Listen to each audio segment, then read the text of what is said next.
வனிதா வீட்டு மேரேஜ் ஃபங்க்ஷன்ல big pass 8 team கலந்து கொண்டிருக்காங்க. பிக் பாஸ் சீசன் 7ல வனிதாவின் மகள் ஜோவிகா கண்டஸ்டன்டா கலந்துகிட்டு வந்தாங்க. ஆனா எதிர்பாராத விதமா பாதியிலேயே எவிக்ட் ஆனாங்க. வெளியே வந்த ஜோவிகா இப்போ டைரக்டர் பார்த்திபன் கிட்ட அசிஸ்டன்ட் டைரக்டரா ஒர்க் பண்ணிட்டு வராங்க.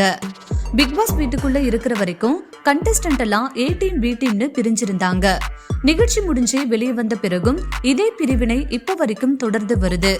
வனிதா தம் மகள் ஜோவிகா டீமை வீட்டுக்கு இன்வைட் பண்ணி அவங்களுக்கு விருந்து வச்சுட்டு வராங்க. இதுக்கு முன்னாடி சரவணா விக்ரம், நிக்சன், பூர்ணிமாக்கு விருந்து வைத்த நிலையில ரீசெண்டா கானாபாலா, மாயாக்கு விருந்து வைத்தாங்க. அது தொடர்பான போட்டோ சோசியல் மீடியால வெளியாகி வைரல் ஆச்சு. இந்த நிலையில திரும்பவும் A டீம் எல்லாரும் ஒன்னா சேர்ந்திருக்காங்க. அதாவது வனிதா வீட்டு மேரேஜ் ஃபங்க்ஷன்ல பூர்ணிமா, நிக்சன், விஜய் வர்மா கலந்து கொண்டிருக்காங்க.